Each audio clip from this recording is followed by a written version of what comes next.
일어나게 될 두려운 것, 염려되는 것이 무엇인지를 함께 나누었습니다.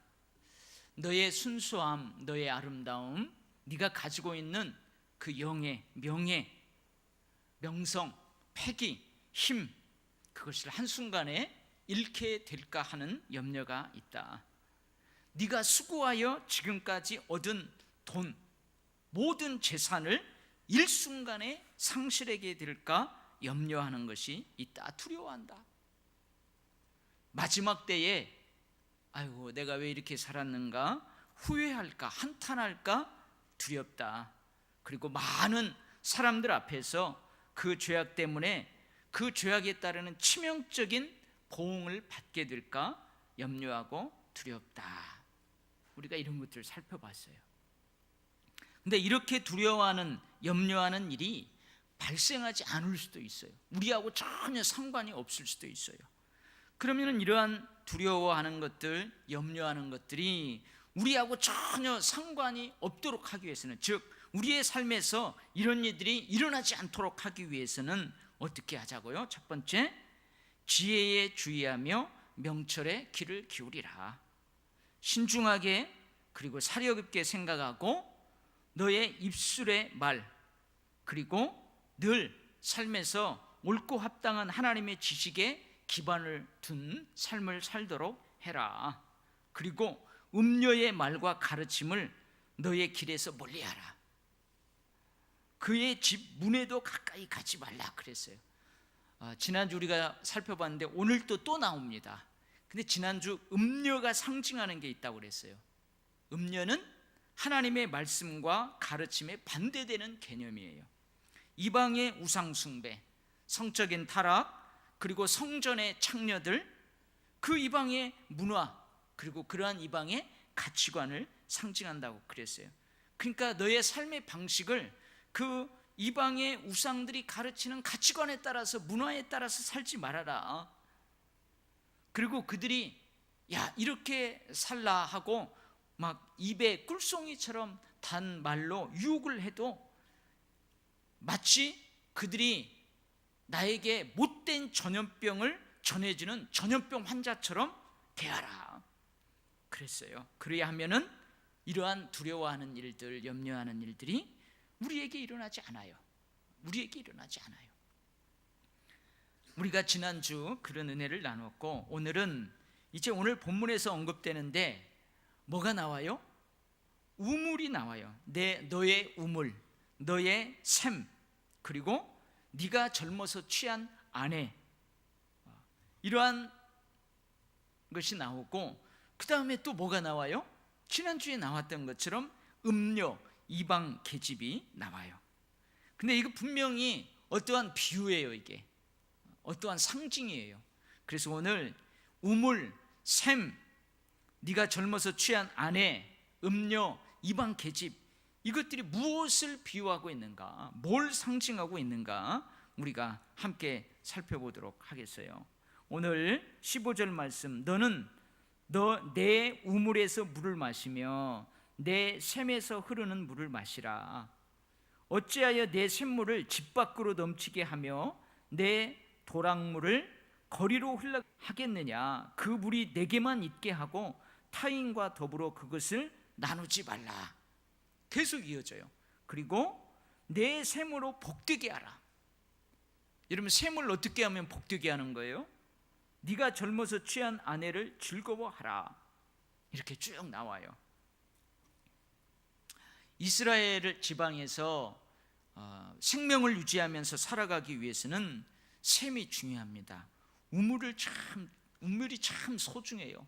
그래서 이삭은 그 이삭의 일생을 보면은 성경에서 특별히 강조하는 게 없어요. 뭘 강조해요?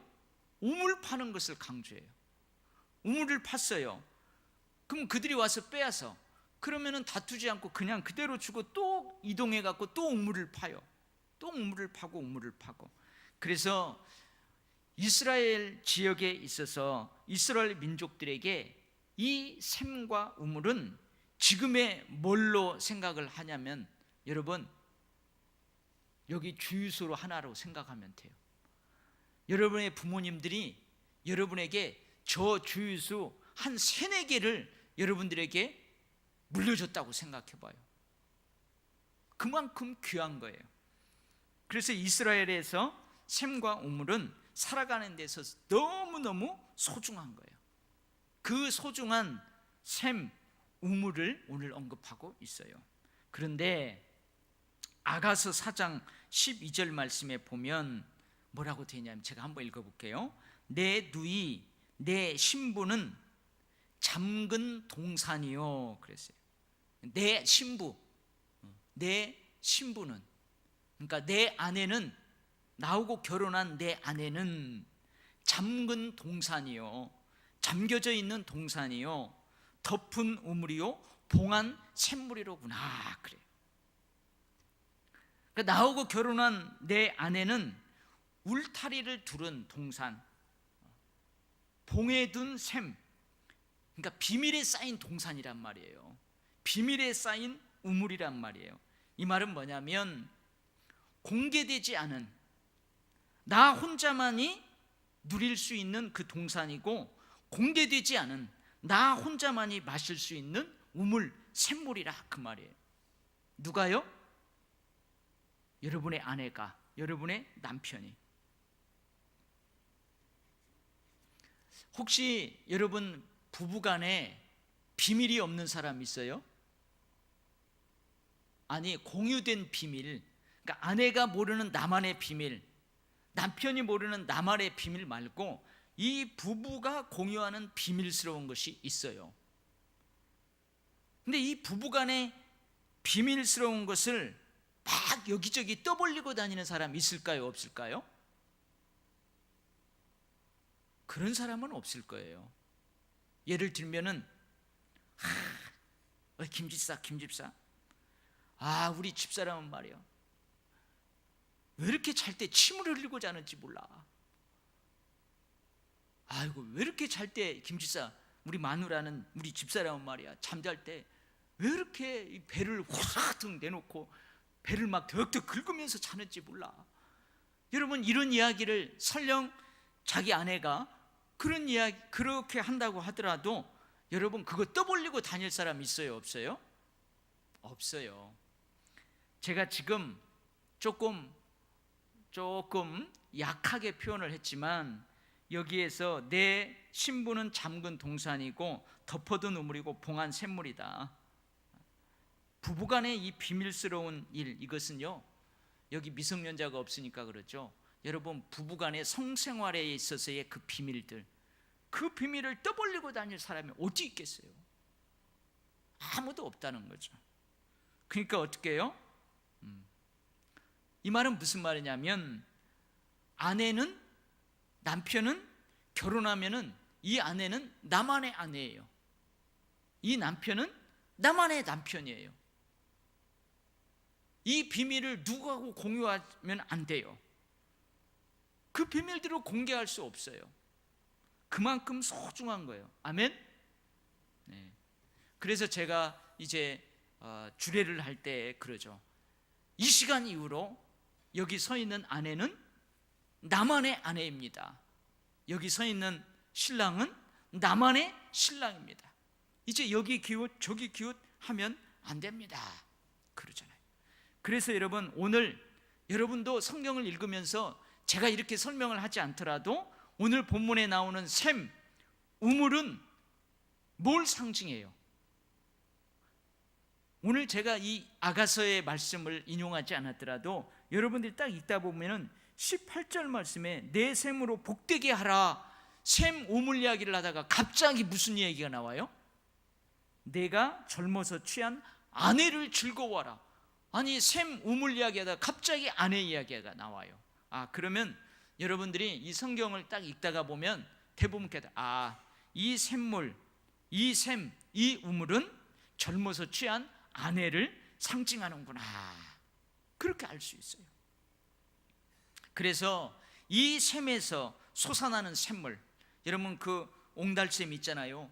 그 옹달 산속 깊은 가운데 보면 옹달샘이 이렇게 있어요. 비밀스럽게 옹달샘인데 거기서 물이 퐁퐁퐁퐁 솟아나잖아요. 그 샘물이에요, 샘물. 여러분, 우물에서요 물이 콸콸콸 흘러나와요. 물. 이것은 뭘 상징하냐면 부부간의 사랑을 상징해요. 부부간의 성생활을 상징해요.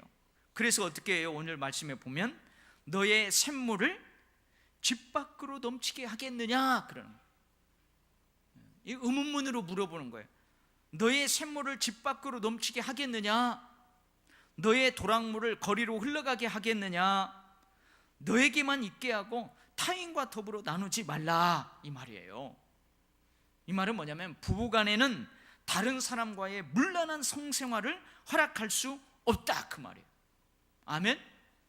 근데 만약에 여러분들 가운데에, 아니 우리들 뿐만 아니고 혹시 결혼한 사람들 가운데에 이렇게 말하는 사람이 있을까요? 여보, 어젯밤에 참 우리 뜨거웠지. 오늘 저녁에는 당신 내가 자유를 줄 테니까 아무 남자랑 만나가지고 어제 우리가 뜨겁게 밤을 지낸 것처럼 그렇게 보내고 와. 여러분, 이렇게 말할 사람 있어요, 없어요? 있어요? 없어요. 그게 무슨 말이냐면 너의 샘물을 집 밖으로 넘치게 하겠느냐, 그 말이에요. 너의 도랑물을 거리로 흘러가게 하겠느냐, 그 말이에요. 그러니까 나만의 아내, 나만의 남편은 나에게만 있고 타인과 더불어 나누지 말라는 거예요. 순결한 결혼 생활, 그리고 아내의, 남편의 소중함을 가르치는 거예요. 그 다음에 또 뭐라고 그래요? 내 샘으로 복되게 하라 그랬어요. 여러분, 아내가, 결혼한 아내가 남편에게, 그 가문에게 복이 된다, 이 성경 잠언이 쓰여질 그때에 결혼한 아내가 그 남편에게, 그 가정에게, 그 가문에게 복이 된다는 말은 어떤 말일까요? 어떤 말이에요? 자식을 잘 낳는다, 그 말이에요. 후손을 잘 낳는다, 그 말이에요. 그래서 내 샘으로 복되게 하라, 그 말은 아내 아닌 다른 여자에게 여러분의 씨를 뿌려서 거기서 자식을 낳을래요?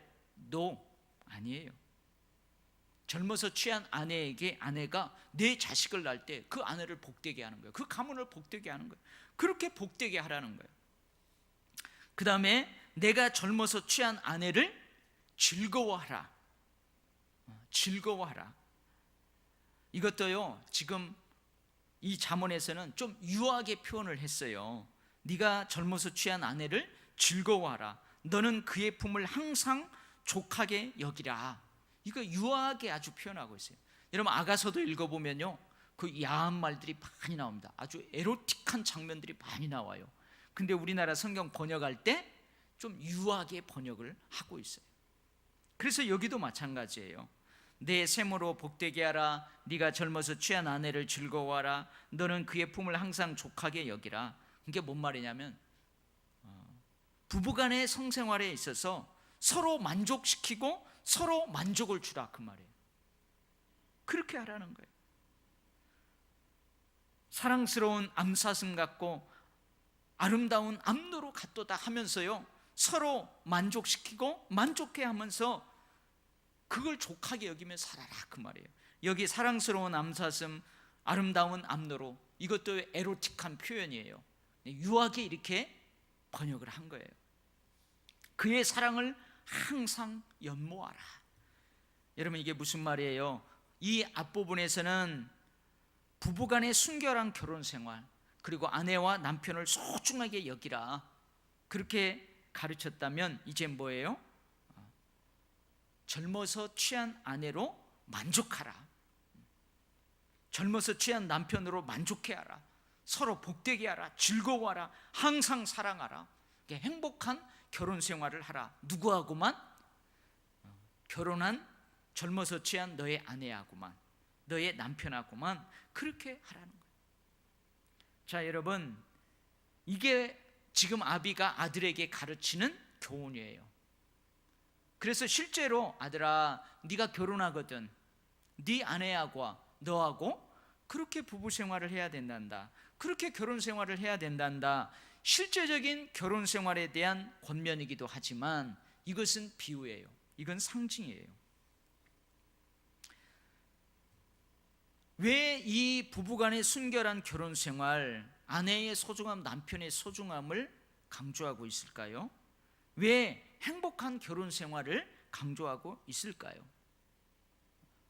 여기는 어떠한 비유를 통해서 가르치고자 하는 그 가르침이 있어요.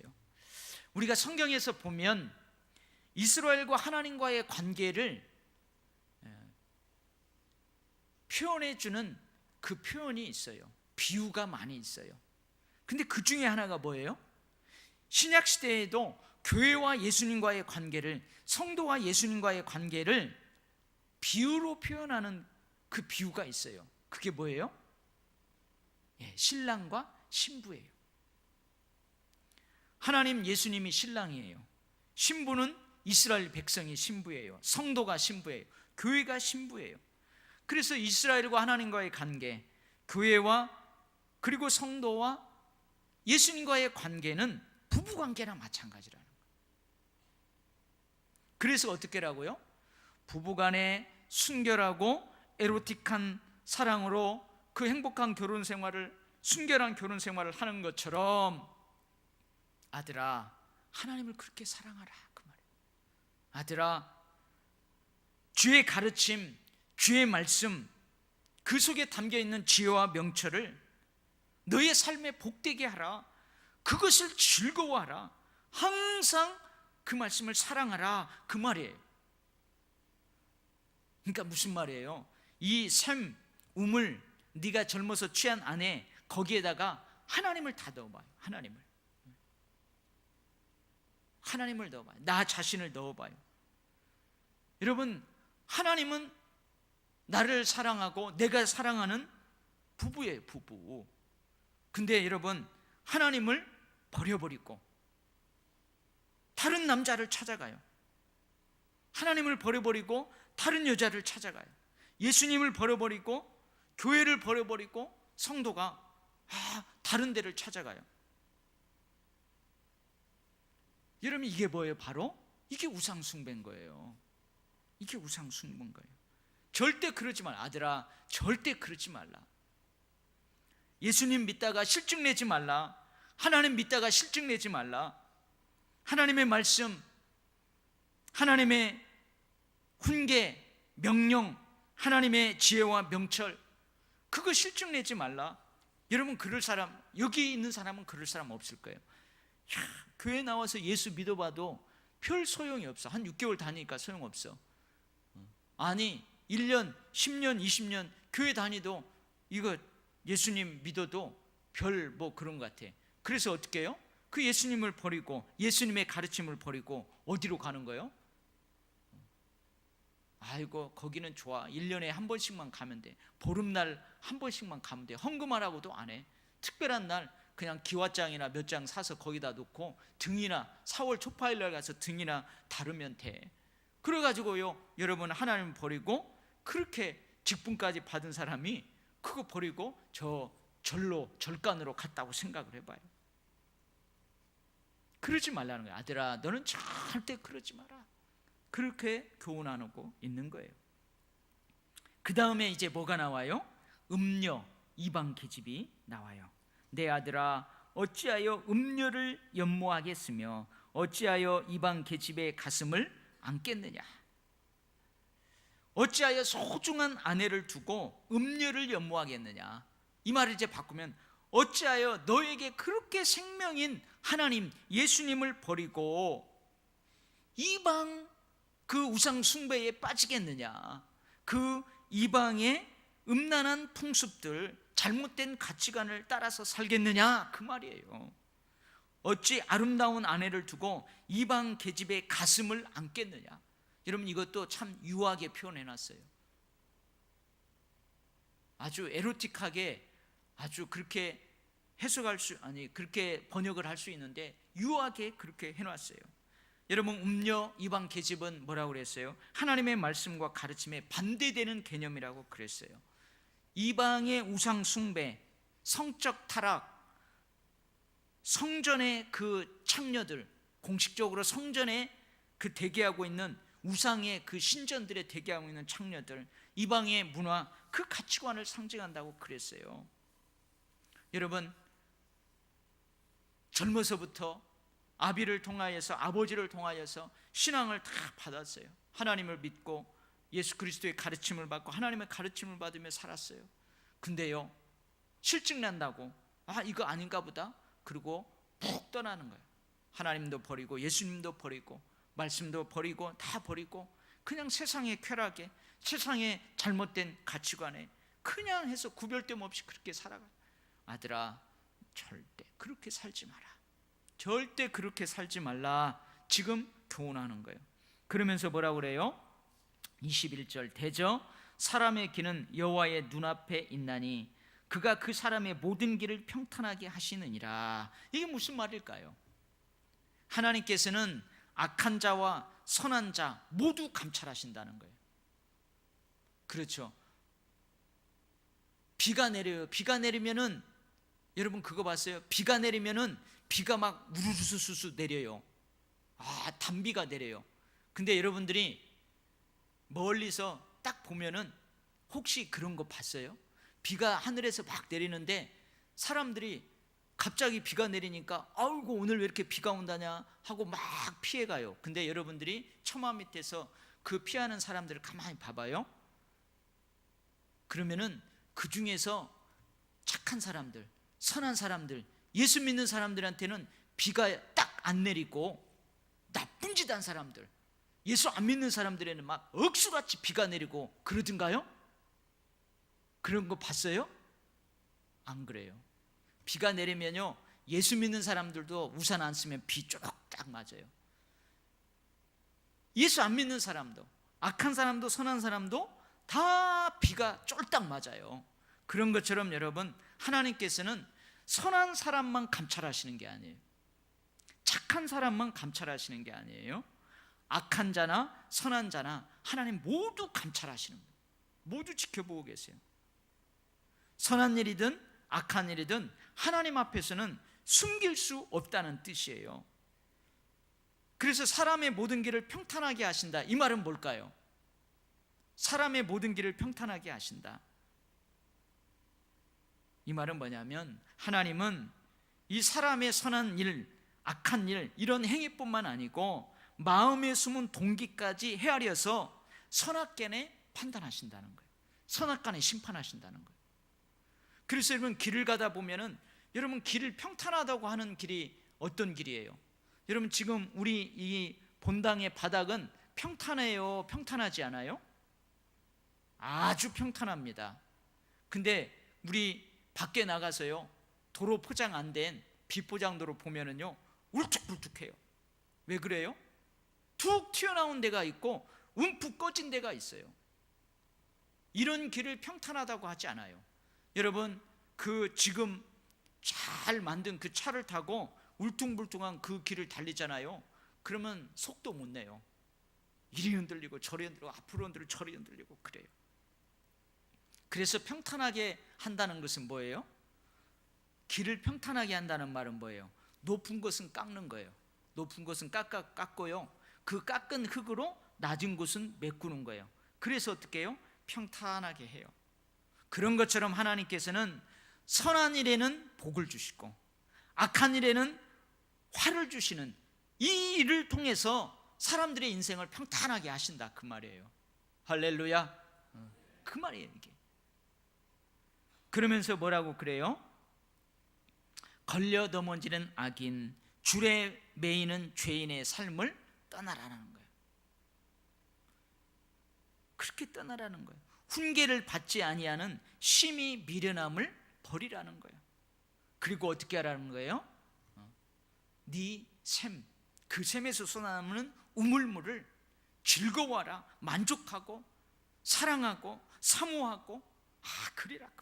즉 무슨 말이에요? 하나님을 사랑하고 하나님을 즐거워하고 하나님으로 인해서 만족하고 하나님을 만족해 하고 하나님의 명령과 훈계를 버리지 말고 다른 것에 빠지지 말고 그것을 소중히 여기라, 그런 말이에요. 할렐루야.